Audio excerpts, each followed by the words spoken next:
I mean, I know Hitler killed himself, but like the accountability. Okay, thanks, Sarah. Welcome to the Outer Fringe. Mike, we're really glad to have you back in the studio for a second part. I know we ended on kind of an emotional note talking about the military, and since then we've gotten to have a couple more topics that we want to bring up. And so I don't know what's on the top of your mind that you want to start talking about first, but we're super glad to have more time with you.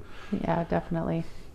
So the thing I wrote down just a few minutes ago was about mass shootings and human outlets.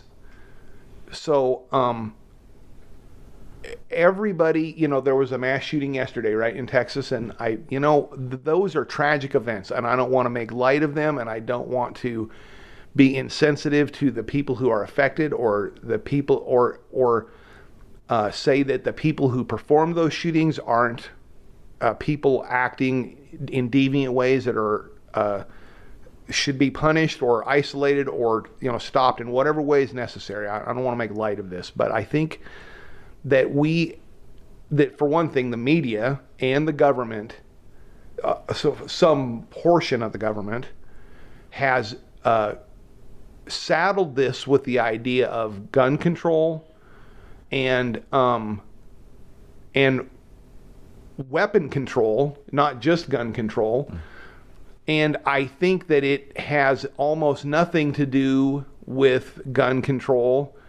I think it has everything to do with, we live in a culture where since, say, 1970, I'm sure I'm using that because that's my frame of reference, where I can remember what America was like in 1970. Mm-hmm. That dates me a little bit. And I have gotten to watch this fascinating experience of the things that human beings use to soothe themselves with have been systematically removed from us because it's not good for society. You can't smoke. You can't drink. I mean, you can drink, but you better have a designated driver, and you better do it only on Friday night, and all of these things. You can't fuck because you're going to get AIDS. You can't. There's a long list of things, and human beings. Now, I'm not. I practice abstinence about a great many things for my own personal walk of faith. However, I think that that lots of people who don't have my experience need to be able to obtain a certain level of ease and comfort in life. And if they are sufficiently cornered because they lack skills and they lack financial horsepower, and they're marginalized socially, and they don't get to drink, and they don't get to smoke, and they don't get to fuck, that eventually you put them in a box where it's like, what have I got to lose? Why don't I just inflict myself on the world because there's no ease and comfort in my life, and I don't have I don't have any, I don't have purpose. My life doesn't have meaning. And I'm not blaming that on the government. I'm simply saying that everybody's so focused on, well, there's guns in America, and that's why people are picking them up. But that is not why I am convinced that is not why people are doing these terrible things. I'm convinced that it is because those people, not only, they're people who are on the fringe, they're marginalized people who don't have resources within our society, which I'm not going to defend our society. I'm just saying that we live within a certain set of rules, and if you don't have the tools to play in that game, then you're marginalized, right? And we're all marginalized to whatever degree, but hopefully, most of us are in the game enough that we feel like we are playing. But certain people, when they get to this point and then they have no outlets, you can't go buy a prostitute. In 1970, if you were horny, you could go to any downtown in the United States except for maybe Boise and buy a hooker. And no, you probably weren't going to end up in jail or on TV, and you weren't going to get AIDS. You know what I mean? It's like, now I'm not saying that that's a good thing, and everybody's like, oh, prostitution is wrong, and I'm not saying prostitution is good. What I'm saying is that when you're lonely and powerless and you have no, there comes a point where it's like, well, why shouldn't I just go inflict my pain and suffering on the world. I'm going to go to Walmart and I'm going to kill all these motherfuckers, and I'm going to say it's about race, or I'm going to say it's about America, or I'm going to, because I'm angry and lonely and hungry and tired, and I just want to have some power. But didn't we say, sorry, last time that the marginalized people of America helped to fuel the need for American soldiers? The need for, well, I mean, I think that America's military soaks up a lot of people who fall within a certain demographic, which maybe is low skill, lower intellect. And I listen, man, I have every respect for our service people and what they have given, but I think if you're 18 and you don't have a full ride to some school, and you're not a pro football player candidate, or 6'5" and a great basketball player, or a ballerina, and the military says, hey, come here, we'll give you a job, and we'll give you purpose, and we'll give you meaning. Right. So in that way, if America provided free state college tuition, right? Free education for a bachelor's degree at just a regular state college to anyone, do you think less people would then enter the military, and the U.S. military wouldn't have as many soldiers to go throw at different conflicts that they want to start? Well, I mean, I believe in socialized education completely. Our military is a subject that's so massive, literally, that, you could spend a lifetime talking about it. But this is one thing that I always cite, and one of the things that had a huge impact on my opinion of the military. And when I say the military, I don't mean guys carrying guns. I mean the people, the five guys that, the Joint Chiefs and the president and those who govern our military. Our military is 14 times bigger than the next largest military on the planet. 14 times. Maybe too big? Well, maybe. I mean, let's make it 7 times bigger. Yeah. And take the money and give everybody in this country a college education. Maybe we'll make it 3.5 times bigger, and then pay for health care for everybody. I mean... So that's what I'm getting at. So the marginalizing of American citizens by lack of opportunity, which helps to, currently fuel the military with soldiers, right? Oh, that's the best opportunity that I've got. Also puts even a smaller percentage of the population into this position of lack of opportunity, further marginalization, further struggle, where they feel that this is, psychologically at least, their only outlet to go and do something. Like, this is, I think, a psychological problem that is manufactured in the U.S. And I wonder, why do we have this manufactured psychological problem in the U.S.? Well, I know it benefits one section of the government over here as the military. Creating more opportunity for our citizens would impact them in a negative way. And so why do we continue to have marginalized citizens? Why don't we instill more programs? I think that human bodies, as from the military perspective, are going to become increasingly unimportant. Okay. I think it's everything I read, man, is drone.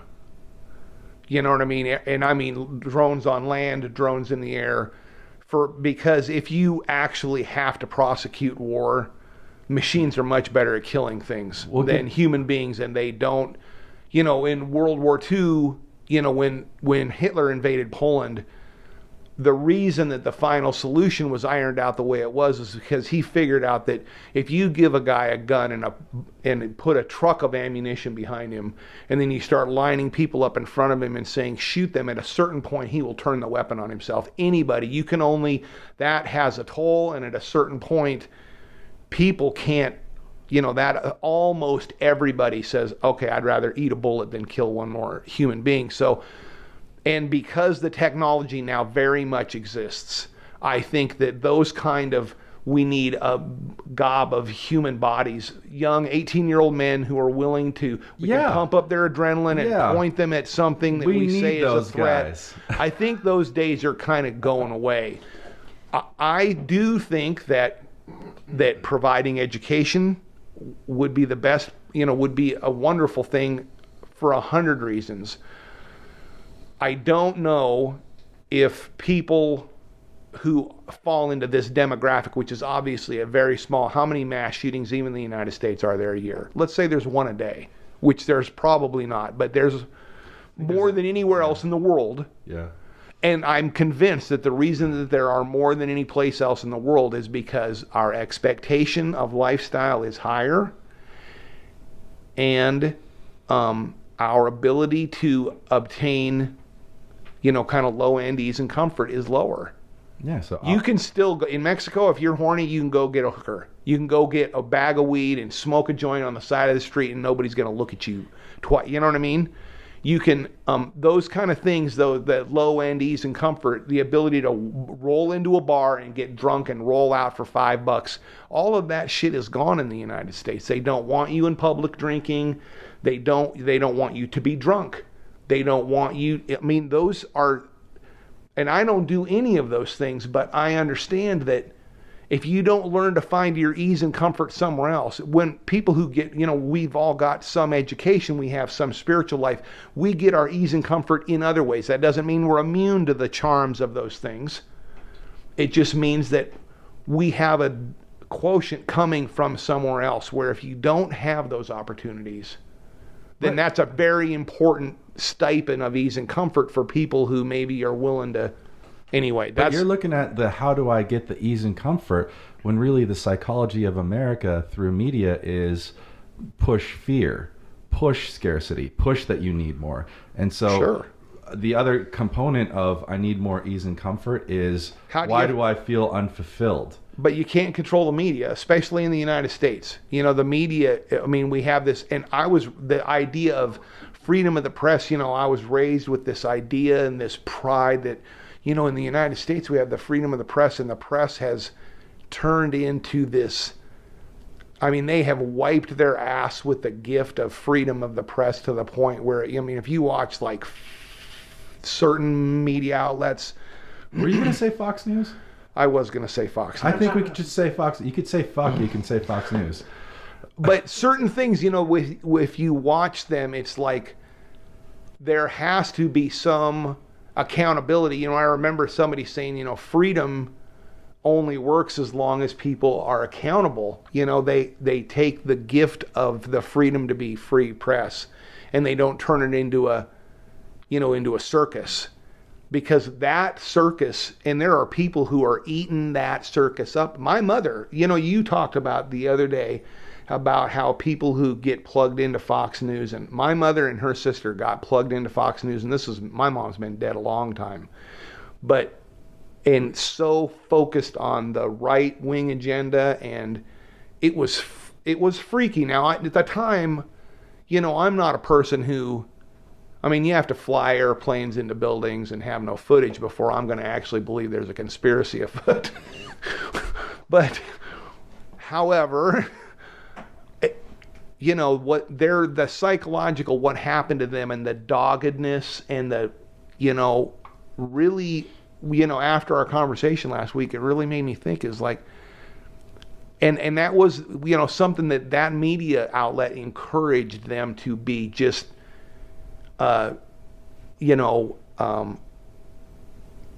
so dogged and so unwilling to compromise, unwilling to bend, unwilling to look at a different point of view.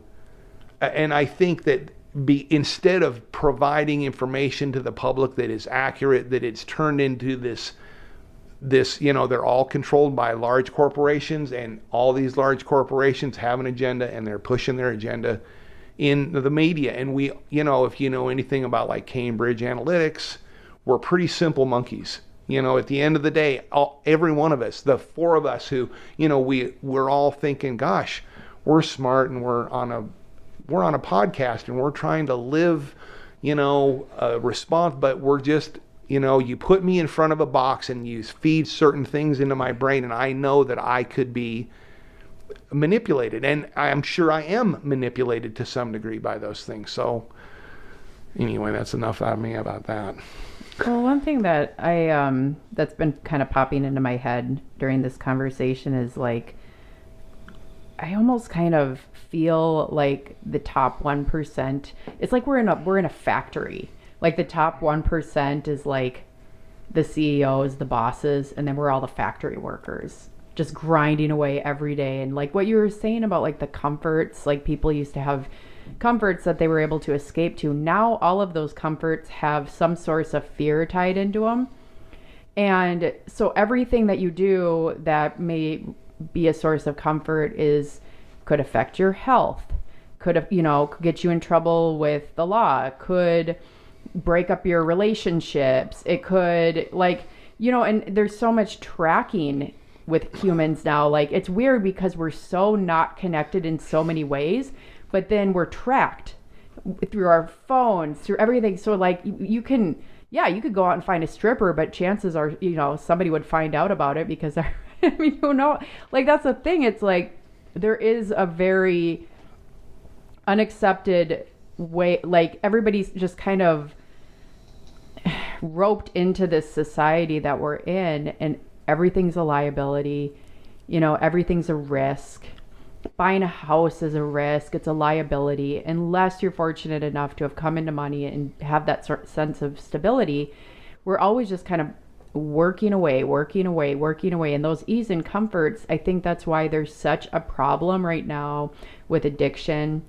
And also, it's like starting to just like my brain's not working today with addiction. And then also just people wanting to escape in general.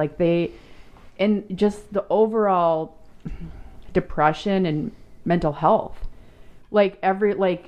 Everybody's just kind of going in autopilot. And like I feel like it was easier back in the 70s or before to like we didn't have that overwhelming stress in our life. Like there was stresses, but like the overwhelming stress and the fear that's ingrained in our society today is just astronomical compared. I don't know. That's just my thought. So we talked about the First Amendment, right? This freedom of speech that, and now we just have a media replaying the same talking point 12 times every 30 minutes until people are like hypnotized into, well, Trump must not be lying. Trump must not be lying, right? Over and over and over. And we get that whole side, and we get this like repeated psychological fear from like, oh, well, if there's not enough bad news, then we can't have a 24-hour news cycle. So not only are we going to search out more bad stories, we're going to keep replaying them over and over and over until people are in this fear situation. But then you also mentioned the Second Amendment, okay? And one thing that I hear about gun control is like, well, back then they said people could have muzzle loaders. That's what they meant by the Second Amendment. And I'm like, look, at the time of the Second Amendment, the military technology was muzzle loaders. And what we had was equal to the military so that we could defend ourselves from an unjust government. And now you talked about drones. Now that's like an evolution, man. Not only do they have, fully automatic weapons, which we don't have, they got tanks, they got everything known to man. They got drones, and they can do a missile strike on the U.S. soil. Pentagon is proof, right? Like, so at some point, the Second Amendment lost its sense of value in the other ways that we can no longer, even if you had an AR-15 that's a, semi-automatic, you could not defend yourself against, a couple unjust cops, let alone an unjust, government that's trying to, come into your home, right? Like they've got people being killed, like the wrong address, the wrong thing. Cops are just going in and killing people. So one guy that I started following not too long ago was Sean King, right? And he's got political views and everything else, but one thing you can't argue with is he's constantly showing videos of black people for either no offense or a very non-violent offense just being thrown down, choked out, tased, 4 to 6 cops, innocent bystanders being brought into the mix. Like it's just brutality. And I'm not talking about a military soldier that's being sent to Afghanistan or like what we're doing to the Syrians, other countries. I'm talking in our country to our own U.S. citizens, right? And this is all highly punitive. People die from this. There's lots of okay, death from police brutality at the moment, death from police brutality later on at the jail, right? So we have an unjust government, right? And who polices the police? You're not looking at internal affairs. It's like New York. They just got the guy off for literally just killing a guy. Just killed a guy for no reason. And the entire Department of New York went behind this guy and said, well, we can't operate if we don't have certain parameters. Like, no, you just unjustly killed someone, right? And that Second Amendment right actually really has no weight behind it right now, because we are still, even with a gun, even if you had a Colt on your sidearm, at all times you could not protect yourself from an unjust government. I couldn't agree with, well, at least I agree that you cannot protect yourself from an unjust government, and I agree with your stance on the Second Amendment, that the Second Amendment was indeed put into the Constitution to ensure that the population would be able to be a deterrent against an unjust government. And we all know that that ship has sailed. I still believe that, I believe in the right to keep and bear arms. I think that the people, and I don't own a single firearm, but I think that anybody who wants to keep and bear arms should be, I think that should be your right. And I think that even though if it really came to a situation where there was some sort of, where it was government versus militia or whatever, that obviously the government would win, but I think that the government is restrained by the idea that if we get a certain distance out of line, because the government they don't so much care, I don't think that, and when I say the government, I mean, we know that every politician in Washington is on a leash from somebody paid for them to be there. And whoever paid for them to be there, and probably, especially in Washington, of the 600 or whatever elected officials, most of those people were financed by probably two small groups of people. They're people who have real influence are going to be two small groups, a small wealthy group of liberals, and when I say small, I mean maybe 100,000 people, and a small conservative group of people.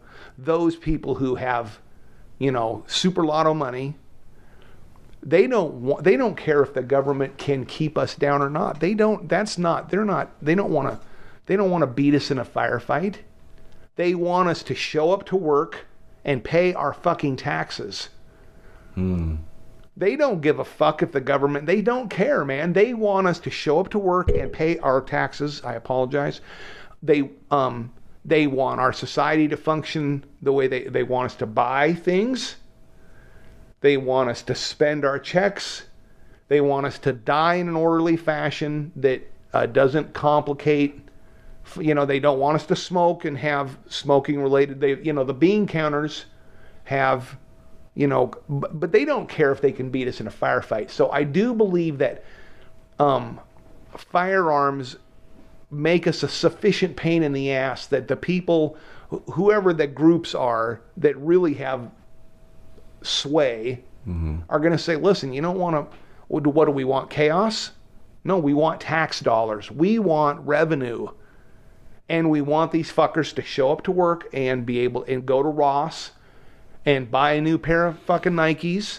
That's what they want. They want the factories open. They want people paying their taxes, and they don't want anything complicated, no complicated messes. They want, I don't think it's as sinister as, I don't think there's a government that wants to be able to overpower their population. Obviously, those kind of things have happened, and it's a shit show for the government and the people that happen to.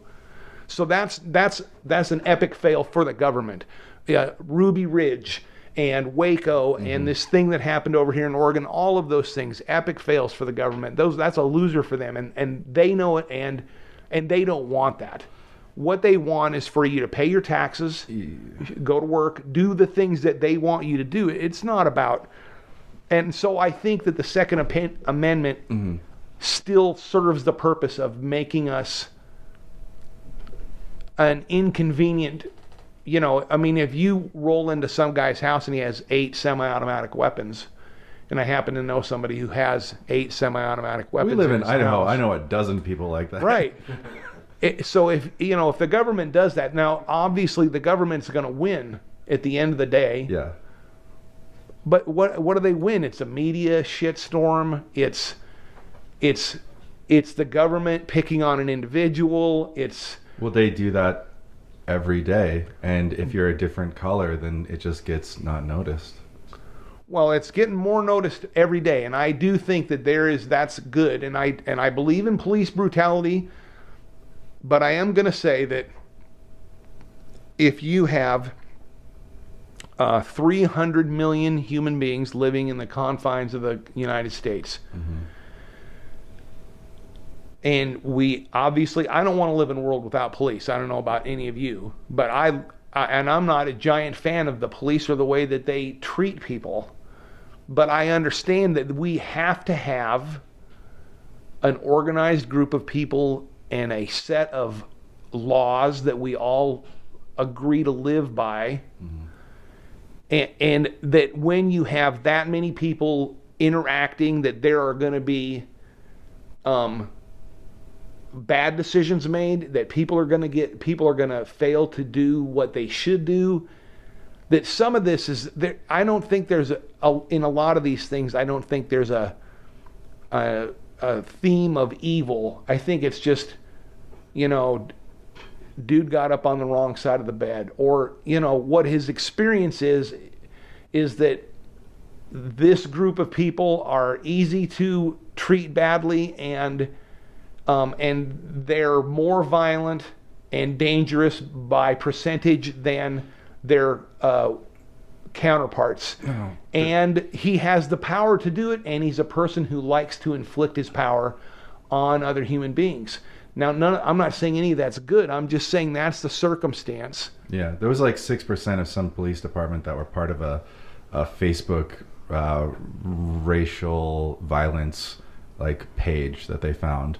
And it's like, I think that for the most part, most police are operating the way that we would want them to, right? Right. But I think that what we really have is a small percentage, right, of people who are completely abusing it because of their own violent tendencies. Maybe they were marginalized. Maybe this is how they dealt with it, Sure. right? And this is part of the psychology of America again, right?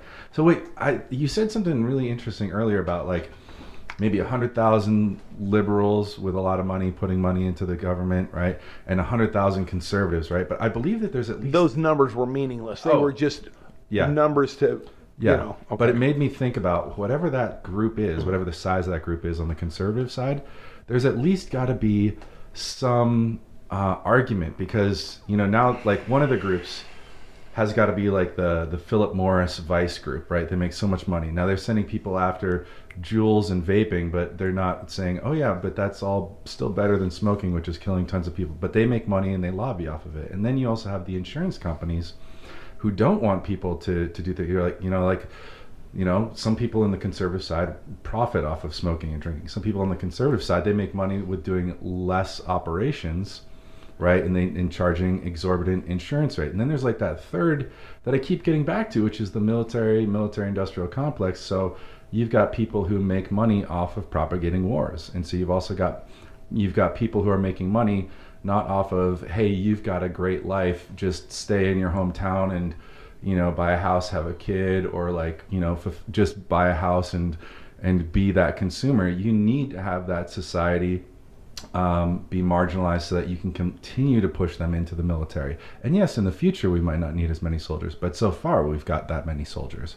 So you've got three different kind of groups on the conservative side saying, let's kill them quicker, let's keep them healthier, and then the other one is let's mess them up psychologically so they go kill people. And I wouldn't argue that that statement really kind of bolsters the idea that I don't believe there's some single overarching evil. You've got however many conservatives, people who support the Republican plank, which is no abortion, weapons for all, no unions, low taxes. Sorry. But that's their plank. Yeah. Small government, that's their plank. Yeah. Those ideas are their plank. And but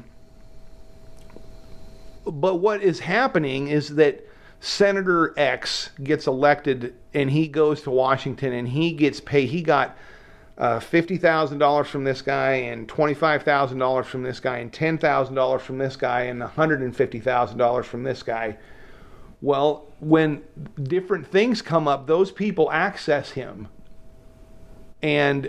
Or maybe they own a lobbyist who accesses him. And they say, this is what we want. And they probably the guys in office are making decisions based on, it's a flow chart. It's like, well, this guy gave me $10,000, but this guy gave me $150,000. I really don't want to piss this guy off. And next to none of them read the bills they sign. They just get told. No, I know. Yeah. And I actually had just got a huge primer on this from a person who was in our state house during the entire last session, very, very involved in the function of the House and the Senate, and how little attention that the representatives are paying to the things that they vote on, and the things that they, that are passing through their hands and that are affecting us. I mean, obviously, every time they pass a law, it affects us really in our real lives. But most of that stuff is engineered by somebody outside, and they don't even know what they're voting on. I mean, they may know in the broad strokes, but bills are complicated. It's a lot and most of it you can't even understand if you read. Unless you're an attorney, it's almost impossible to understand. I don't think that, I don't really believe in, now I do think that, for instance, maybe 911 was engineered by a very small group of people, war profiteers. I mean, it's that kind of, I'm kind of a believer in if you follow the money, and there was too much money. And I wish that I could say that I'm such a good guy that I couldn't even think about doing this, but the amount of money that certain individuals made as the result of what happened on 911 and the amount of power that they garnered, I know that if you said to me, Mike, if you throw this switch and kill these 3,000 people, you can have this much money and this much power, I'd be sorely tempted. Because that's what happened. They killed 3,000 people that day, and they changed the United States irrevocably, and they got rich doing it. Yeah. And so, but it largely, I think, insurance companies are bean counters run wild.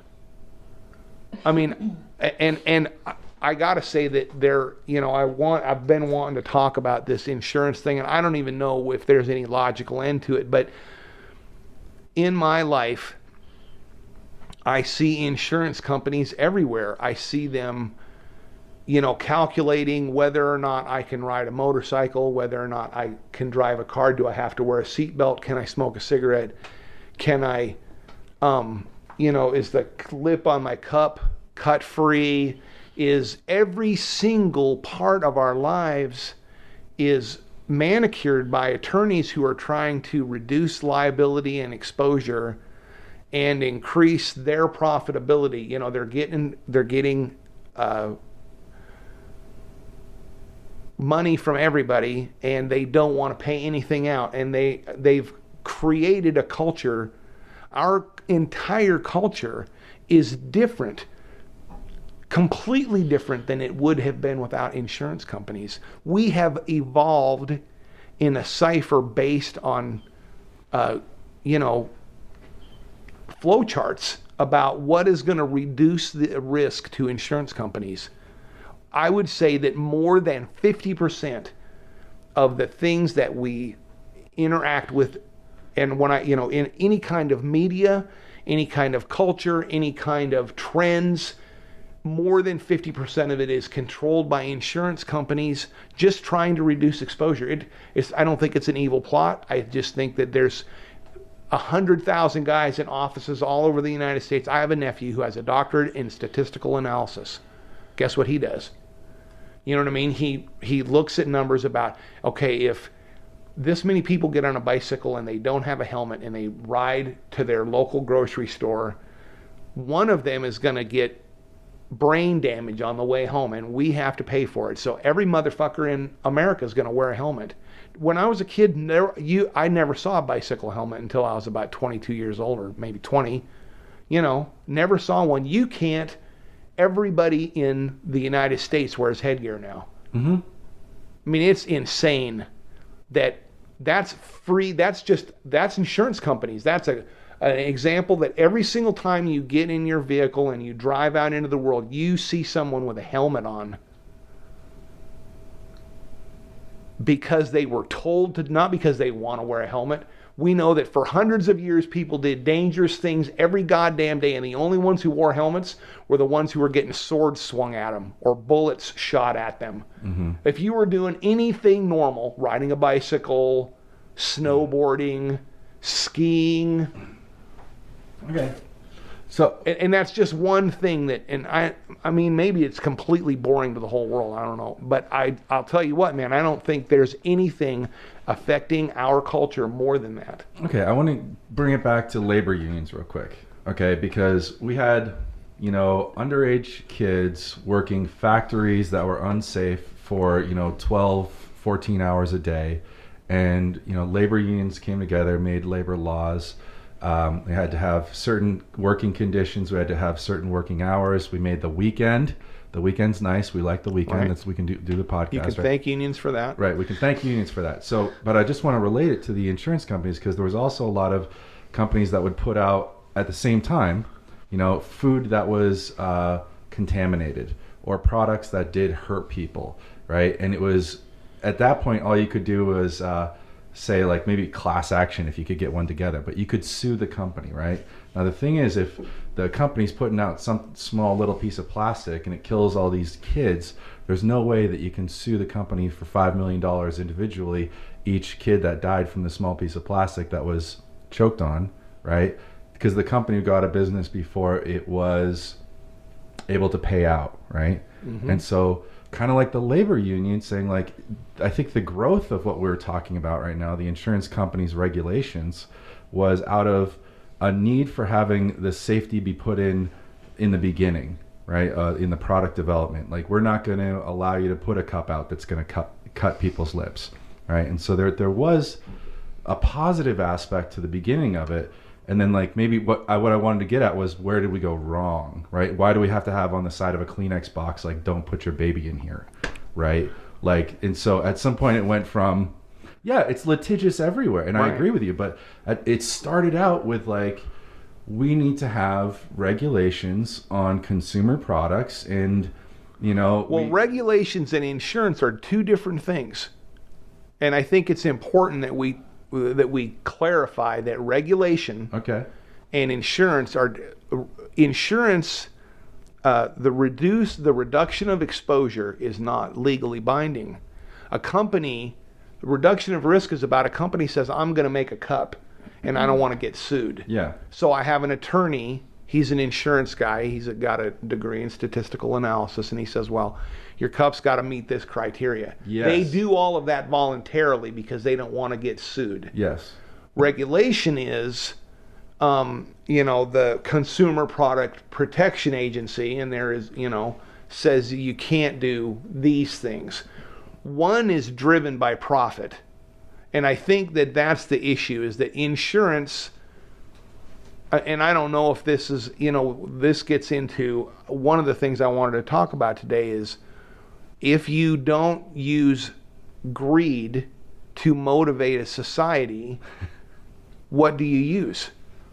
Because every single one of us gets up in the morning and shows up to work. Why? Because I want money. I don't know about you, but I am not that altruistic. I show up in the morning because they pay me and they give me insurance and I have retirement. That's why I go in there, man.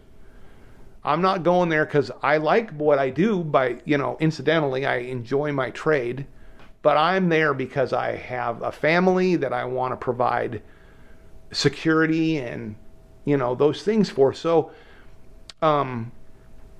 insurance are for-profit corporations. Mm-hmm.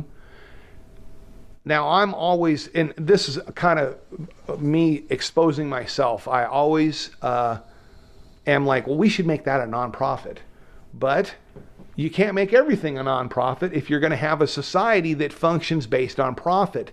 There's a tipping point where you say, if nothing's for profit, then there's no profit. Nonprofits aren't inherently good.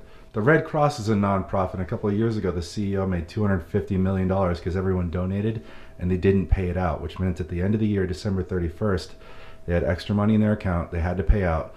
So they had to give it to the CEO because he, of course, wanted it. So just because something's nonprofit does not mean that it's good. I agree. Okay. But nonprofit, in theory, is not for profit.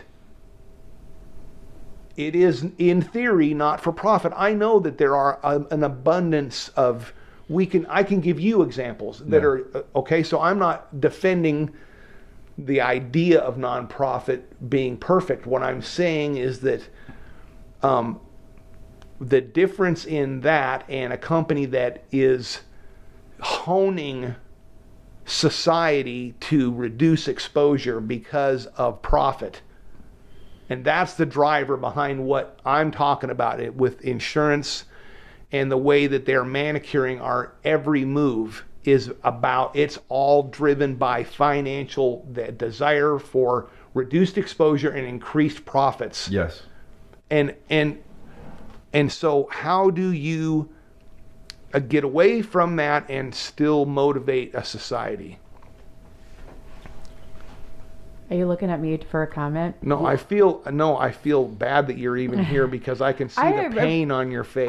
I really don't have anything intelligent to bring to the conversation. I'm just listening to you guys, honestly. I mean, everything that, I think it all just boils back to fear, and that's my only input. And I'm thinking about what I'm going to make for dinner tonight. See, there you go. Well, and I like the fear angle. I really love the fear angle and agree. But then you get into messing around with people's spiritual lives.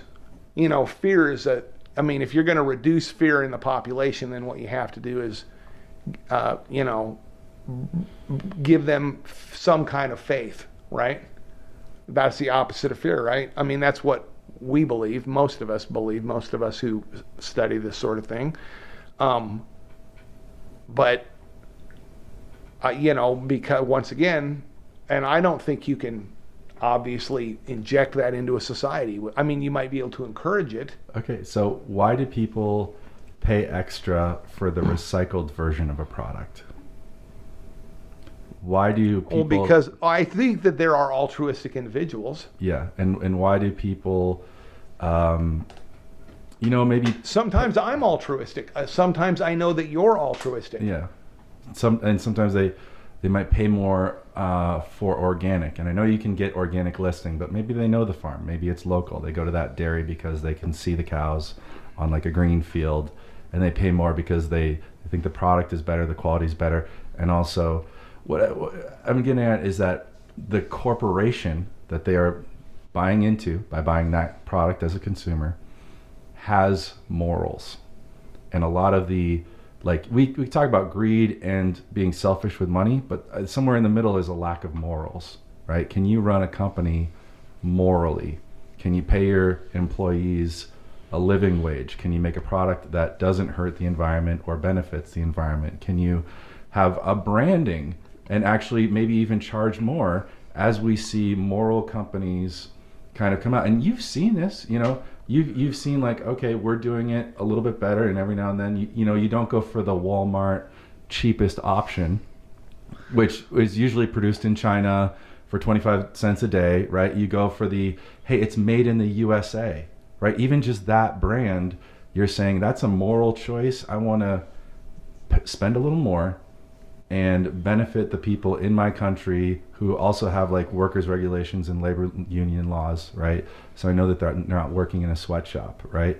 And so there's a moral component that maybe we've lost, but we can also encourage as consumers with our dollar. Well, I think that is all true. However, in certain things, insurance is a one good example. Oh yeah, fuck insurance companies. Yeah. if all you have is profit, and you have 5 insurance companies, and at the end of the day their stockholders are looking at nothing but their stock portfolios, right? What's your exposure versus your profit? And what's my stock worth? It's just numbers then. And it's an oligarchy because there's such a small amount of large insurance companies. They move in lockstep with their pricing. Their deductibles all go up. Their co-pays all go up. And, you know, whatever premium you have to pay goes up. And so you can't shop around because there's no, like, mom and pop moral insurance company. So once again, how do you get away from, greed? Is there a way to get away from and to motivate a society to good things? Because I just had this conversation the other day with a friend of mine that argues for profit is that, so, have you guys heard about there's cancer treatments now that, and it's very cutting edge, brand new, where they take the AIDS virus and they remove what's supposed to be bad from the AIDS virus and they inject stuff in it that attacks cancer. They put it in your system, and then an accidental something they didn't even know was going to happen. So it attacks the cancer effectively. And what's more is that as soon as it does, your body's immune system recognizes the cancer, which one of cancer's big things is that your immune system doesn't recognize cancer as a bad thing, and so therefore doesn't respond to cancer.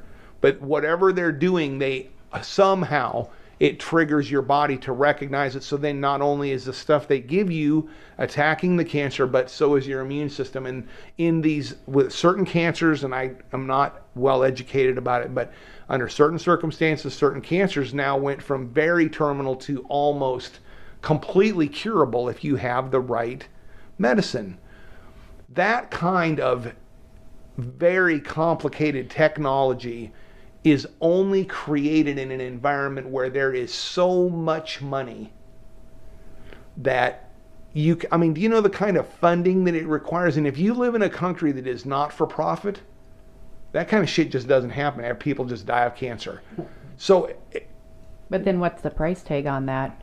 Who can actually afford that treatment? It's just going to be people who have money or really like top of the line insurance. But even with top of the line insurance, there's going to be some type of copay or deductible that's going to be ridiculous, I think that's a sad evaluation because you're talking about a country that doesn't What's a value sad evaluation? A country that doesn't value profit would never come up with this. But maybe that country valued life so much, and they said cancer is killing so many lives that they had their values in a different place, which is maybe more moral, and they still came up with it because it said history shows moral. us what happens. I mean, we have a long, fairly clear record of what people do. I don't know if you can say that. I don't think humanity's track record bears that idea out. Well, I would like to change humanity. I don't want to keep going on the track we're on. Well, okay. Yeah. So then how do we do that? How do we, because man, I'm telling you what, I recognize that. I just don't know. I'm not sure what, like I said, let's make insurance companies not profit. But at what point do you tip the system over? And then if we live in this system right now that's bad, right? And we don't like all the greed and all the profit, but you fuck around and then AIG and Sherman Lehman fail, and then 10 million people lose their homes. And they don't throw money at it until it goes away, and then there's 40% unemployment.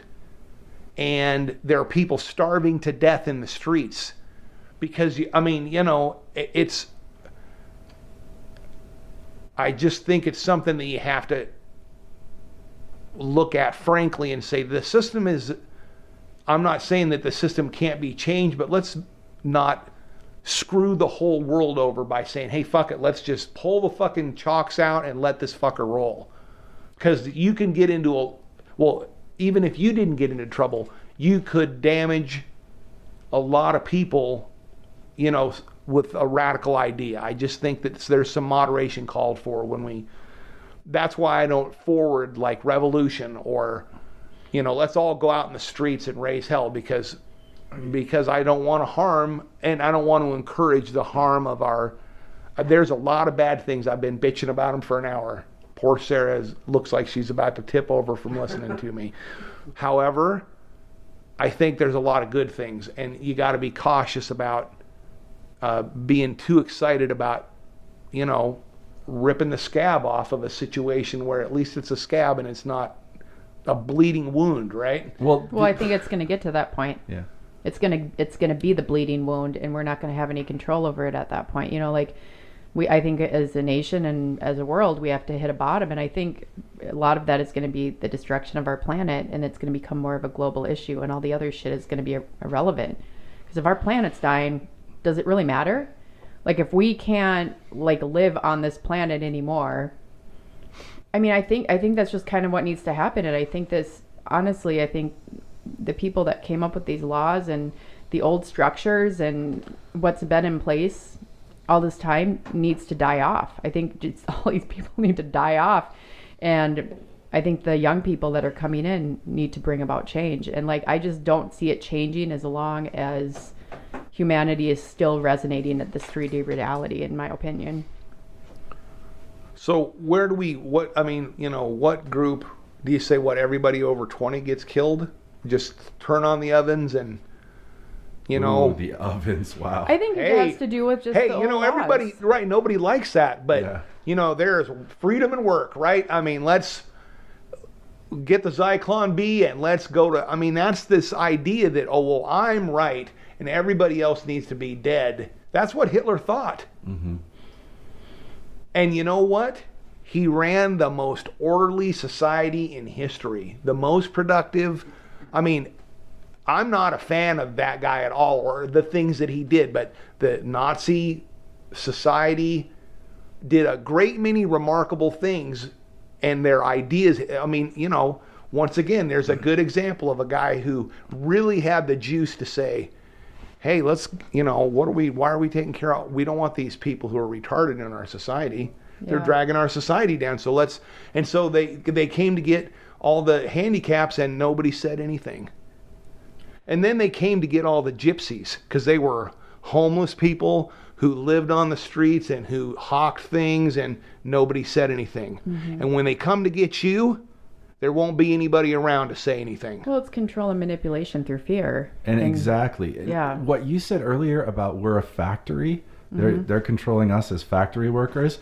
That's the orderly society that you're talking about. You might want to tout that as a great thing, but really what it was a fear, scarcity driven factory. And you're not looking at was the quality of life good? No. Were people happy, well fed? Were they, leading productive lives of their own? No. They were going to work every day and they were putting in I don't know if it was 8 hours or 10 hours back then, but and so you're orderly, productive society is not the only marker here. That just means that you're running your country like a fucking factory and you've got fear and scarcity down. You've got your manipulated populace and you've perfected that box. That's it. Now I want to kind of get back to what Sarah was talking about because I think that this is really good stuff. This idea that, so there's are there 7 billion of us yet? Yeah. 7 billion. Yeah. Right? And the planet won't sustain 7 billion people. I just read this book and I actually would like to get the name, although is it okay if I give a book's name on? Yeah, sure. Okay. But the book was about the idea that when we transferred from hunter-gatherers to an agrarian society, that we changed the entire paradigm of the planet, that as soon as we started to confine and control food supplies... Is that the Sapiens book? Or is that a different book? It might be the Sapiens book. Let me look here. Anyway, that the planet will only sustain... a couple million hunter-gatherers. If you're wandering in a range and you're gathering the food that you need from your environment every day and you're sleeping in a teepee or some mobile housing, right? The population limit comes way down. So then, the idea that you either have to get busy with the Zyklon B and reduce the population by 90% or more, or you have to accept that we have created an environment that is unnatural and we're going to ride it until the wheels fall off. And I agree that all the things that you said, that our society is awful, but you have to control the society if you're going to feed this many people every day. There's no other way to feed 7 billion people. I mean, I can't even, my mind, and I think I'm a fairly bright guy, but I say 7 billion and I know there's a part of my brain that just goes white. I mean, I blank. 7 billion, I can't even get my head around that. And every day, all of us want 3 squares and a certain amount of clean water. I mean, our planet was never, we know that the numbers don't work. So unless you confine your food supply and eradicate your food supply's enemies and, artificially pump up your production systems, you can't feed these people. And so then the only way to get away from that is to reduce the population numbers. And even the minimums or the maximums are way, way, way, way, way, way, way down from 7 billion. So they just need to release a plague that will wipe out, which I wouldn't be surprised. I wouldn't be surprised if they created some plague in a lab and wiped out certain people, and feel like maybe it's been done in the past, and who knows? Otherwise, Mother Nature will just take care of it. She'll wipe us out. If you have an infection, you got to take care of the infection, and we're the infection right now on this planet. We're a disease. Well, and that's what I agree with. I'm not sure that I wish that, and it makes me really fatalistic that, I kind of think that the idea that we're going to turn it around, I think we're already in a trap of our own making that we can't escape. There's no neat solution. You know what I mean? I mean, I guess if you could, and like I said, the artificial intelligence thing, any artificial intelligence is going to look around and go, I mean, if I can figure it out, any kind of artificial intelligence is going to know. And they're going to know that they have to do something about us, because this is an unnatural system that we have created that is not sustainable. I'm reading a book actually right now that is it's called The Sixth Extinction. And it's about the 5 extinctions. There's been 5 that they know about, mass extinctions, where almost all life on the planet's been. We're headed into the next one, right? Within Exactly. the next, our lifetime or the next generation. Right. Yeah. And that, we've put so much carbon and so much, into the atmosphere and into the environment that there are certain systems that are going to tank. And when they do, it's going to change life on this planet the same way that, the rock that hit the Yucatan Peninsula did, but not all the changes have been a catastrophe. The book talks clearly about the fact that it's not always that. Sometimes it's like volcanic eruption, but right now it's humans. We're the ones that, there are over 1 million creatures on this planet that are in danger of extinction, which is a radically high number in a normally functioning system. If we were in our appropriate posture in regards to the rest of the planet being hunter-gatherers, and there was, say there's 5 million of us on the whole planet like that, then everything else would be completely different than it is. We've changed everything on this planet. Everything. Every drop of water, every piece of land, every single thing on this planet has been altered by humans so that this many of us can live here and we can have cell phones and eat cheeseburgers and, the things that we do. And that's why, I'm convinced, and maybe the whole alien thing, God, talk about things I'd love to talk about for 6 weeks, but I don't know enough.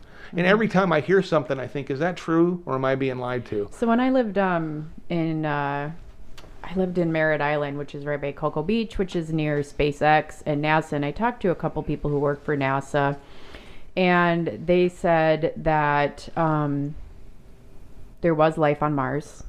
They have evidence. And what happened was there was a cataclysmic event. probably nuclear in nature, that wiped it out. There's pyramids, like remnants of pyramids, like all these structures on Mars, but it's weird, like they don't want us to know about it for whatever reason. I mean, it doesn't even matter.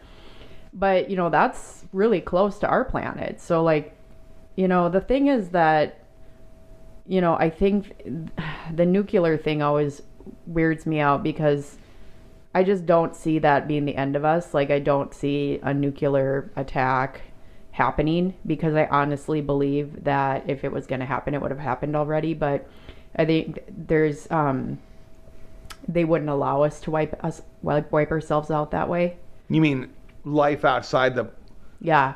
They have ways. They actually tried to detonate a couple that were like, there was these little like UFOs or whatever that came in, and then all of a sudden it shut down.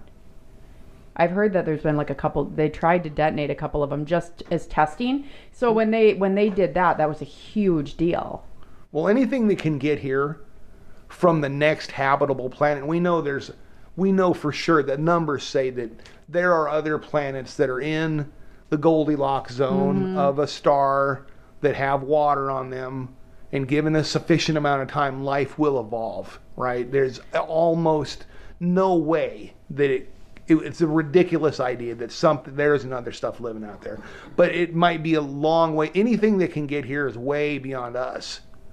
So the idea that if there is anything here that it has the ability to manipulate us at a level we wouldn't be able to control wouldn't surprise me. I think we're kind of like an experiment though. Like, let's see what happens. Let's ride this out and see what happens. And I think it's like, it's just for them to study and see what happens as humans that, like, what are they going to do to their own planet? And their terrarium. What's going to happen afterwards? Because, like, there's some science to Darwinism and evolution. And part of it is that, we gain genetic diversity slowly as the population increases and we just have a good food supply, right? But what really happens is when something catastrophic comes along and most everyone dies off, then you see a real change in the evolution of the remaining species, right? And so if you look at us as the infection on the planet, we're the HIV, to the earth. We're incredibly virulent in the fact that we can take any environment and fuck it up in a different way, right? And we can kill 1 million endangered species now extinct, right? And so what we're doing is we're being that outside cataclysm. We are the cause of the sixth extinction because we've already made so many. That's the premise of the book. Extinct. Because of the evolution of where we're at, we are able to destruct it. So what's going to happen is, like, us or not, the squirrels are going to evolve. Like, who knows what the next intelligent species is going to be, but we're going to hurt the earth so badly that we're going to force evolution in the few fish species that we haven't killed off. Now there is one, I talked a little bit about this the last week, but if this CRISPR thing really is rolling, and I don't think there's any reason to think that it's not being used very ambitiously, that maybe whatever is the result of that might be able to, do a better job, because we're not doing a good job. Or maybe these children that are going to, be developed with this CRISPR, technology or whatever, are going to be immune to whatever plague that they decide to wipe us out with, so that they'll be the remaining people on the planet. And they'll start over. Maybe they're the genetic experiment. Like, let's start over. Let's wipe all these asshats out, and then let these people be on the planet. The easy solution is that if you could just get us all to not repopulate for one generation, we'd all go away. Oh, so you've been talking about killing off the population the last couple of minutes. The thing in the back of my mind is, I know in 2012. That was Sarah. I think I want to go on the record to say that Sarah's got the swastika not the population. on her. I thought you were in there with the Zyklon B twice. I heard it. Well, I did talk about it, but Sarah broached the subject. Okay, I'll put it on Sarah. So the flu that the Dutch made that would instantly kill 50% of the population. So there's one lab. I'm sure there's maybe a series of doors, but if the AI even opened that series of doors in one lab, all the old people, all the young people would be killed instantly, and then the fallout from that probably would kill even more people as the flu changes and the Sure. next generation. Right. I mean, if you actually killed half the planet. it wouldn't even take half, and our entire world order would collapse. If 20% of the people on this planet acquired a terminal condition and died, it would change we don't have any idea. Do you know how I do, Mike. fucking off the hook 20% of the population is? That's, On a species 2 in scale? 10. That's 100,000 people in this valley dead. Right, but on a species scale, the species would bounce back in 30 to 40 years. A species can Right, but can we would double be their different. population. It would be an event Yeah. significant that it would change the course of human history. Yeah. I'm not even saying it would just be different. It would be an event that would change our trajectory irrevocably. And if all those houses were empty, right? If all those jobs are under, do you know how many people would have like 4 or 5 kids? Not just the Mormons would be like, we got to repopulate. We'd probably come back even worse in 40 years. Right, who knows? Yeah. Boy, it's hard for me to get away from the having a big family is a good thing. Not that I don't have a big family. I just wish that I wish I had a big family. I grew up by myself. Basically, all my brothers and sisters are much older than me, and my father was gone and my mother was drunk. And I grew up extremely lonely and isolated. And the idea, and I don't really have any family even now. And I have a wife, but other than that, I have nobody really in the world. And the idea of being surrounded by people who, like my brother is LDS, and he has 5 kids, and they all have kids, and I'm telling you what, I live a happy life, but I think he got that part smarter than me. My hat is off to Thomas Wayne. He's been a great father. He has a great family full of boys and girls who are well educated and well adjusted, and he's surrounded by a loving group.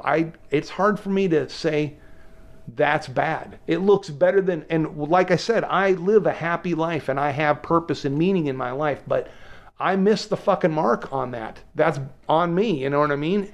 Right, so it's hard to say that that's bad when you look at it up close with a microscope, right? But if every Agreed. 2 people on the planet now had 5 kids, so that's 3.5 times 5 is 15, and 17.5 billion in one generation. Right. And so if you look at it on the macro, do you want 17.5 billion on this planet in the next 30 years? Well, it would bring Sarah's cataclysm on very rapidly. Well, I feel like, Which I'm not arguing well, that. yeah, no, I mean, so I've never wanted children. I always thought maybe it would, maybe I'd have some desire at some point, because that's what people would always tell me, like, oh, at some point you'll change your mind. It's like, I don't fucking think so. And, honestly, one of the things that I always keep coming back to is, I think a lot of people that have children are they always say, I'm looking for purpose in my life. Or they wanted to have purpose, or You want a kid to fix your life? Jesus. Well, it kind of gives them something that takes them out of themselves. It gives them a purpose. It also gives them the deep connection that they long for. Right. So are there other ways we can do that where we don't need to be having so much children? Sure, I've done it. Yeah, you can, finding connection with other people can take that right away. But I think, because for me, the idea of bringing a child into this world, for me personally, and everyone is different, it just seems selfish in nature, because I would be doing it because I'd be I wanted to see what the little person looks like that I created. And, it'd be nice to have somebody that could take care of me when I'm old, or have that unconditional love. And that's a condition. Take care of me when I'm older. Yeah, it's selfish. Right, that is a condition. And, well said. But the problem is those are not good reasons. I don't have this reason where it's I just don't have any good reasons, because I honestly just have never had the desire, and the idea of being pregnant makes me want to vomit. And like just all of it, it's just never, I've always known that I'm not meant to have kids in this lifetime. But I love kids, you know, and the funny thing is I used to just like have this horrible resentment towards people that had children. I'm like, ugh, it's just like, who do you think you are? And like, how can you, you know, how selfish are you? Like, and I realized it all boiled back to like my own fears of like being, I would feel completely inadequate to bring a child into this world. Like, honestly, I don't think that I'm capable of that. And some people are, and some people are meant to bring children in this world, and thank God, because like, you know, that we need, you know, we need to have children coming in because we need to have people, you know, people coming in that are going to actually change and, you know, hopefully save the planet. But, you know, I don't know. I just keep going back to like, if we really were able to connect with each other, like we were talking, we went to a house show last night, and I was talking with some people about like just technology over time. And I was like, you know, reminiscing about the time where I worked in a VHS video store, and like when I had a pager and I'd get my page and I'd have to go find a payphone, and you'd have to meet people out, but you'd have to like figure out where you're going to meet. And like, there was a lot of it had to do with though, like really connecting with people. Like it was a different type of connection versus you could text people for weeks and not see them and feel like this weird sense of connection, but it's really not. And there was a lot more FaceTime. There was a lot more really engagement with people. And now I think that's also a reason why, you know, people really long to have that family structure too, is because we're so isolated in a weird way, even though we're amongst the masses, is because we're separated. We don't have the time to really build and connect with others. We're so focused on just trying to stay afloat in today's society. It's like, I don't know. I just had to spit off some of my thoughts, but you guys can take it from here.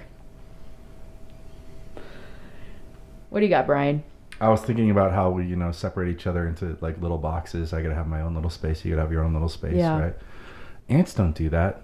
They're like like layers upon layers of ants, no all other species crawling around on each other, and they're like, "Oh no, you give me the piece of sand. Okay, I'll take the piece of sand. You take the piece of sand." And it's just for a really quick second there, like imagining, what if humans did that? Yeah. What if we were all just in some huge pile trying to make one thing work? God. I can kind of speak to this a little bit. Oh crap! So, I've lived in a confined space with lots of other people. And there's a density at which human beings become dangerous. I mean, we're not ants. I just, you know, I think that, and I applaud your mental exercise, but I, you know, there's a reason that we all want our own little space, because we evolved in such a way that we need a little personal space. And you know, there's very careful numbers. All you'd have to do is Google, and you would get, you know, a whole studies, doctoral thesis after doctoral thesis on, if you put this many people in this many cubic feet, then they start killing each other. I mean, there's a density which people will, you know, it's like now it's on. You know what I mean? Because we have to have a certain amount of personal space. And so that's what would happen if you're curious, because we have evolved at least so far to need some personal space. We were, you know, 8,000 years ago, we were all camping full time.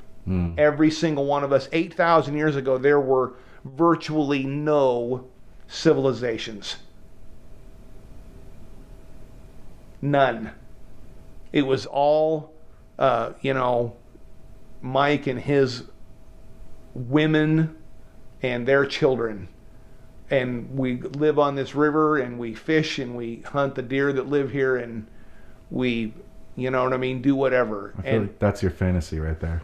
There it is. Yes, it's my fantasy. That's how it was 8,000 years ago. Yeah.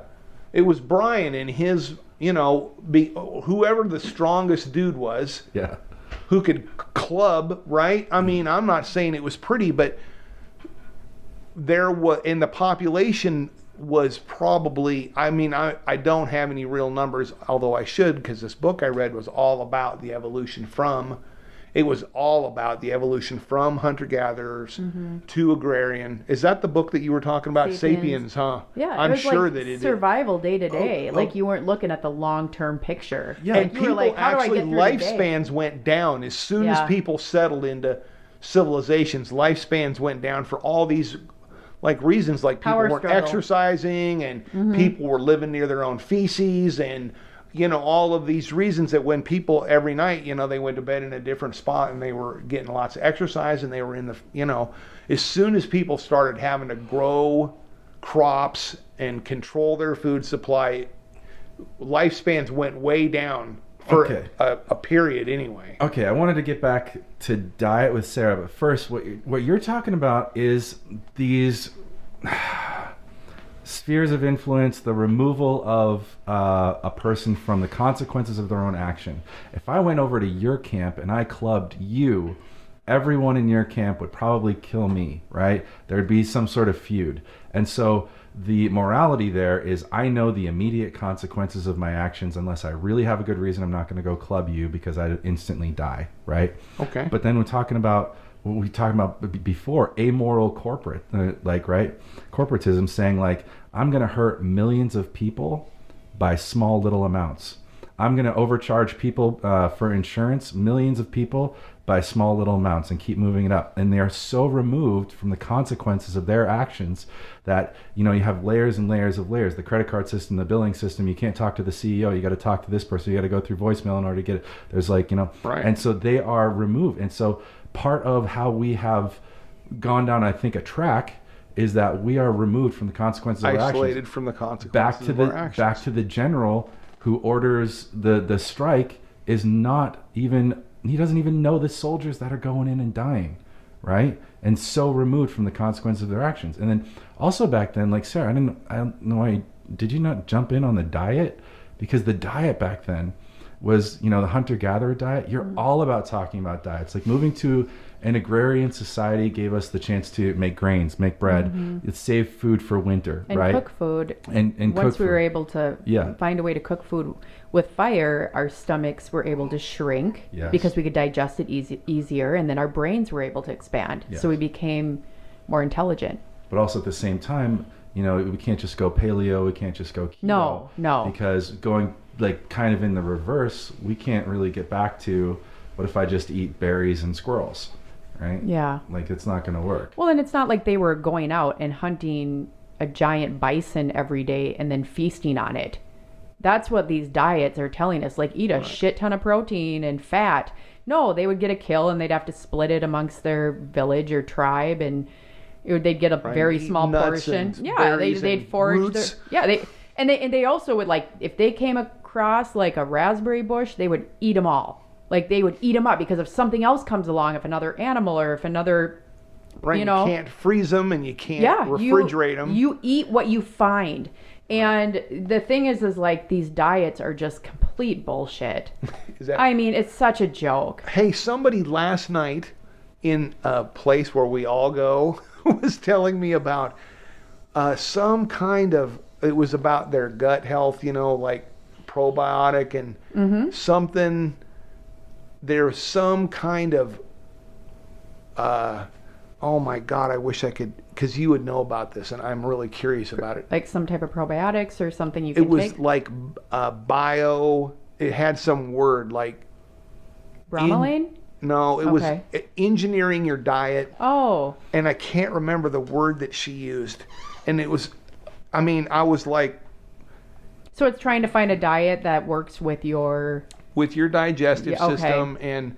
There's a word she used that was apparently like a catchphrase, and I didn't... The gut biome? Yeah. The biome, was one of the things that... And I'm not saying... I don't know enough to have an opinion, but I was like, this sounds a little bit, Well, I know that if I can blame myself being fat on my gut biome, it's a lot easier than blaming it on the fact that I don't exercise ever. Right? But you do know, just like I know, that there's a skinny person that can sit right next to us and eat the same thing, and they process it differently. and they stay skinny. And there's Yes. other people who are even larger than us, and they can eat the same thing, and they stay large. And it's the worst part about it is that the larger guy has the gut biome that's been passed down from the most efficient hunter-gatherers, because it made the most use Right, of he's what an was easy it. keeper. Right, the skinny guy was the one that was passed down from the people who couldn't process Starved the to death. food. Well, almost, right, because they couldn't get as much nutrients out of the food to store in their body. And the nutrients we have in our food now is depleted. Oh, that's true. So we're eating a lot, but we're starving. Yeah, that true? malnourished and fat. Oh, malnourished and fat is the American way. Yeah, You and eat we don't Cheetos exercise and pizza enough. and soda. You know, I think about, like, if you lived in Amsterdam and you biked everywhere, that's just your mode of transportation. Here we get in our car, and we don't have to exercise. Exercise is what people do when they want to be healthy. Like, it's not like, oh, you just move your body because that's part of being a human being. It's like, oh no, I've got to be healthy, and so I'm on this exercise Because kick. attraction. Well, let me chime in here for just a it's second health. about. Attraction too, but health. I mean, and the exercise that I do is not, it's a part of the of our industrial world, but my trade, when I'm practicing my trade, You're working hard, yeah. Yes, but it doesn't keep me in good shape. For 30 years, I've been a tradesman, and I've built many buildings, and I carry heavy things, and I lift heavy things, and I do all these physical things, and yet I work out. I've worked out every day. When I was 25, I herniated a disc in my back. Mm-hmm. And since then, because I hurt my back so bad, I couldn't raise my arm without pain shooting down my leg. God. And I found a chiropractor, and he got me squared away, and I started working out to keep my core strong. Mm-hmm. And since that day, virtually, I have been doing sit-ups and push-ups, and I've done more and more and more as years go by. But what my point is that the action of being, at that time, I worked for Overhead Door, and I loved my job, and it was physical, and I thought doing this is going to keep me healthy, but that wasn't the truth. My body, I have to work out just to do my job. So I'm not working out. I mean, I would be a liar to say that I'm not vain. I want to look nice. I try to take care of myself. I try to eat stuff that, I mean, avoid ice cream as much as I like it, shit like that. However, I have to work out to function in my world that I created. Right. It's to keep your body functioning. Right. Because, like, our bodies start to break down, and we work so much, and especially if you're working in a field where you're, working the same muscles. Like, I'm an esthetician, and I have, like, neck and upper body pain that you would not believe. But I used to be a set stylist, and I used to work in a studio in television, and one of my coworkers, she ended up injuring herself on set. She tripped over a cord and herniated a disc and was put out of work. And, like, she literally couldn't work, and she still can't work. And so she still can't get it's so stupid. They won't give her workman's comp. So what they've been doing is she's had to go through, like, oh my gosh, she's, like, hired an attorney. She's, like, fighting this case. I think she's been I don't know if she actually has any type of closure with it yet, but it's like, when I left Minneapolis, it had been like 3 or 4 years or maybe it was like, I don't know, it'd been a while, like 3 or 4 years that she'd been fighting this case. So they're basically trying to force her to, like, give up and get a job again. But she can't work. Like, she can't even sit at a desk. Like, her back is so screwed up. She's going to doctors like 5 times a week. And it's like, that's the thing too. It's like, you have to take care of your body, because if you're without work, you can't even put food on your plate, because workman's comp a lot of times will try to find a way not to give you your money, to help you. Insurance companies acting in a negative manner so they can keep their money for their It's CEOs. ridiculous. Don't get me started. Oh my God. I know. Shocking. I know we've been talking about this whole time, but I was just thinking about her situation in particular. It's like, she's literally been living off, like, she's been with friends helping her out and family, but she has no way of making an income. And, she had a little bit of, like, unemployment and, living, like, she gets a little bit here and there, but, like, they have fought her tooth and nail not to give her that workman's comp. It's been years. So she wants like 100% disability, right? Is what you're talking about. She wants disability. Yeah, it was like something like she was going to get like, I mean, I don't even think it's like some crazy number. I can't remember. But she was going to get a certain amount that she could live off of every month. Right. I mean, it's fixed based on disability. Yeah. I know a guy who's on disability and it's not easy to get. I mean, the government doesn't want, and insurance companies do not want to, give people money for nothing. I mean, that's a burden to the system. Yeah, they're not getting anything out of you. Right. You're useless to them. Exactly. So, I mean... Yeah, it's scary. And I'll be honest with you, the reason that, and I mean, I could have easily said, oh, I can't do it. I mean, it still just makes me, and my back is still, I have to be I lift a certain way and I work out like a lunatic and mm-hmm. Every time I lift something heavier than a coffee cup, I make a fist with my stomach and, mm-hmm. The reason that I've gone through all the contortions that I have to stay in the society is because I do not want to be that person. That's my own shit in my head, that mm-hmm. I do not want to be that burden to the system. And I'll be honest with you, there's a part of me that says, has she, what is the real medical prognosis? She can't get better. She can't get... Because I am telling you what, she's been able to do like little odd jobs here and there, but she can't have a stable job. Right, but has she done things mm-hmm. to, is she do yoga? Does she do chiropractic? Does she, you know what I mean? Like okay, well then, every day she's going to a different appointment trying to fix her back, and yeah, I mean it's because if you're participating in your own recovery, yeah.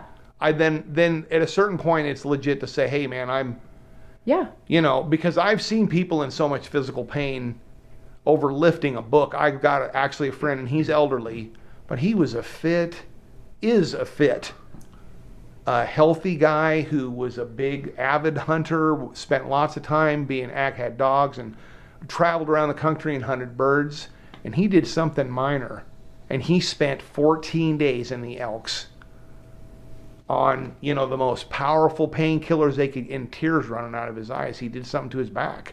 Mm-hmm. And so it's not as simple. Every one of us is different. It's like, we were talking, we're all individuals, and you do your genetics, and then you do the wrong thing in the wrong posture, mm-hmm. and you're done. So, and then but for the grace of God, right? And if you don't have people to take care of you, like if something like that happens and you can't make money and you can't take care of yourself, you're just basically a burden on this planet. And like it's a terrifying thing to think about, because like I live month to month, I'm just barely skirting by, trying to pay my bills. Like, if one thing happened, it would just completely throw me off the rails and I would just be screwed. And luckily something like that hasn't happened, knock on wood. But that's the thing, is like a lot of people are living that way, and it's just so much, oh God, it just stresses me out even thinking about like something like that happening and not being able to do my job. And if you don't work and you don't have money, you won't get fed. You have no certainty that's where the fear comes into survival. I mean, you could survive living in a homeless shelter and getting free meals. That's about it. But then your survival is very dismal. I mean, some people choose that too. I gotta say that I think that we create, this now, and I've been homeless, and I've been, fill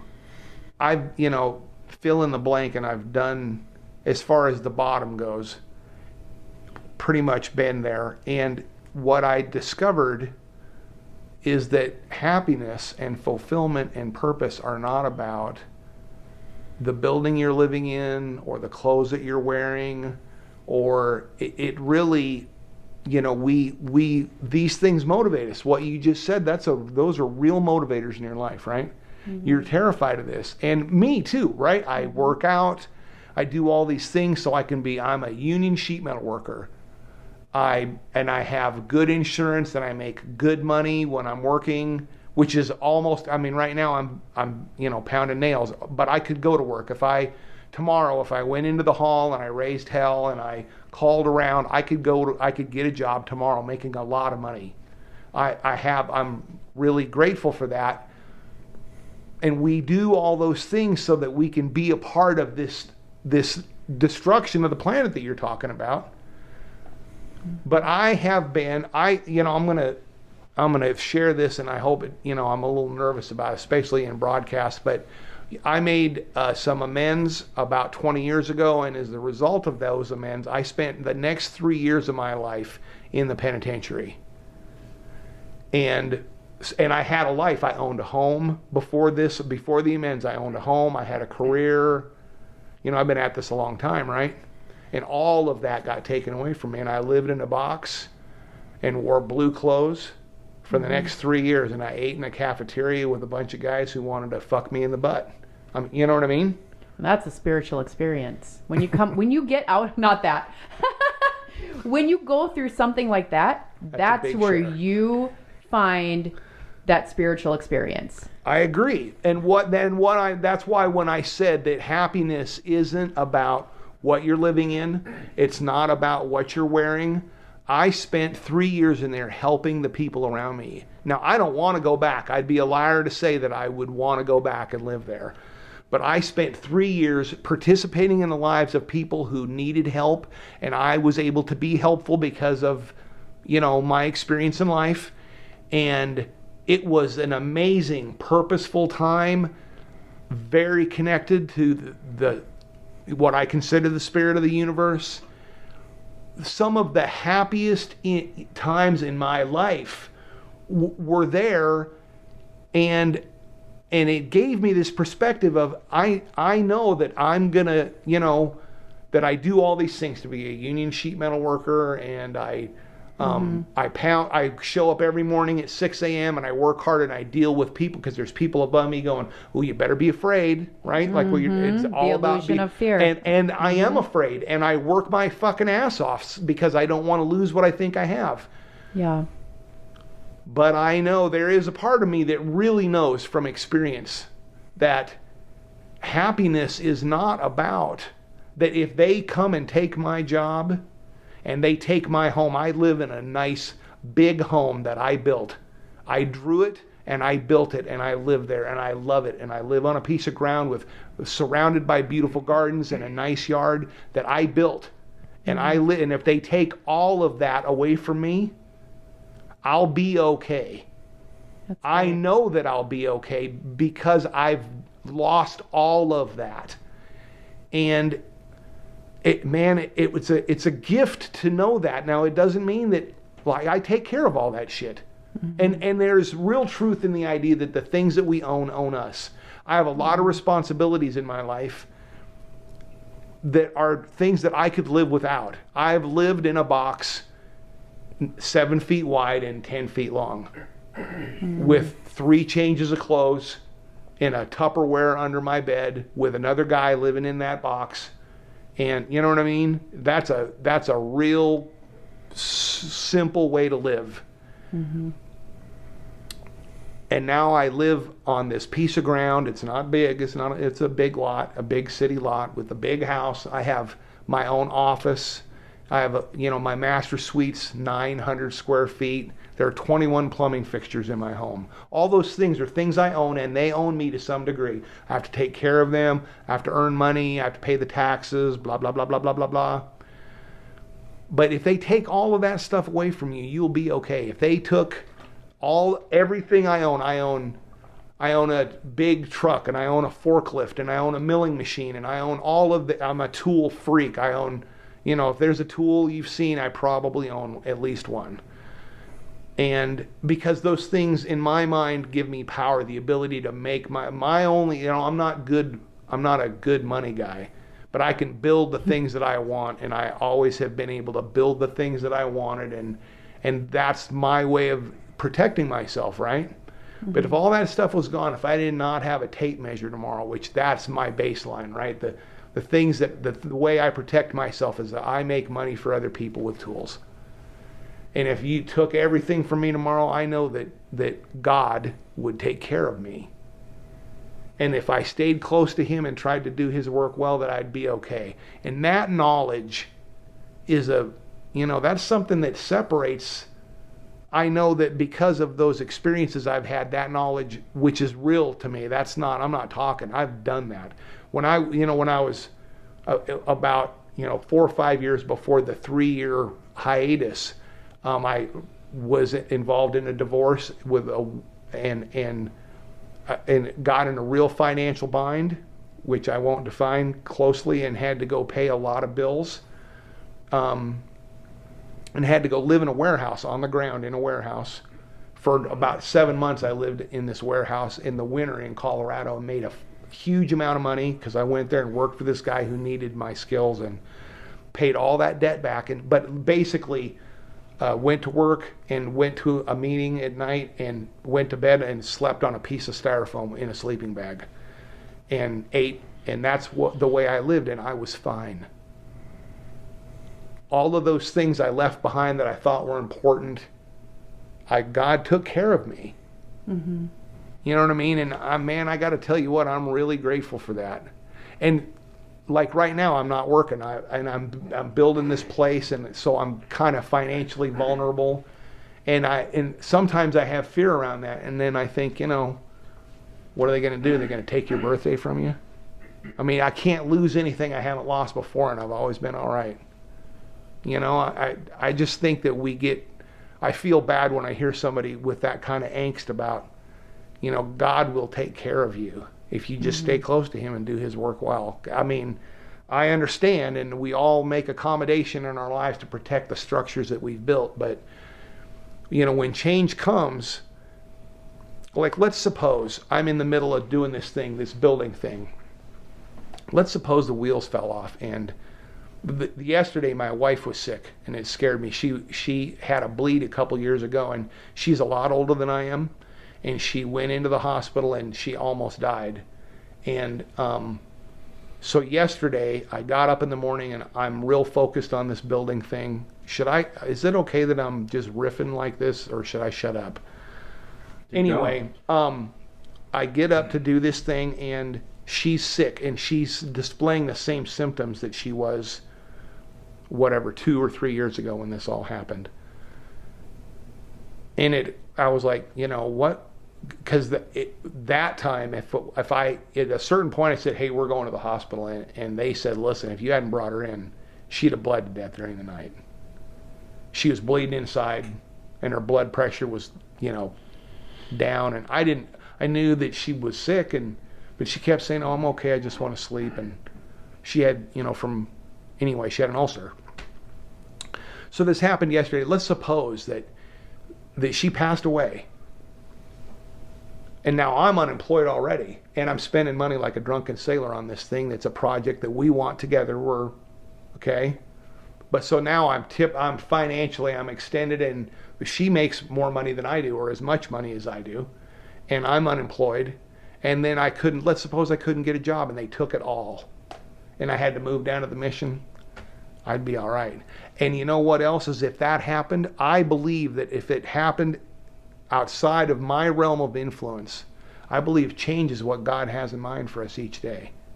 Maybe I don't need to live there anymore. When I get scared of stuff and I think I'm going to lose something, maybe I'm not supposed to live on that piece of ground that I built and that house and all that bullshit. Now, I like it. I'm not going to lie and say, oh, I think this is shit, because I love it. I built that house. I drew that house. I live there. But maybe I'm not supposed to be there. And maybe I am keeping myself miserable because I won't let go of that thing. Love that. I'll shut up now. That's enough out of me. Thanks for coming in, Mike. That was awesome. I think I really love what you said. We're going to be okay. In the fear is just an illusion. So thank you so much. Appreciate it. And thanks for sharing so much beautiful personal stuff about yourself. Thanks. The Outer Fringe was recorded at Triii-Point Studios. Copyright 2019. All rights reserved. Statements and opinions made on the show do not necessarily reflect the views or beliefs of Triii-Point Studios or its members.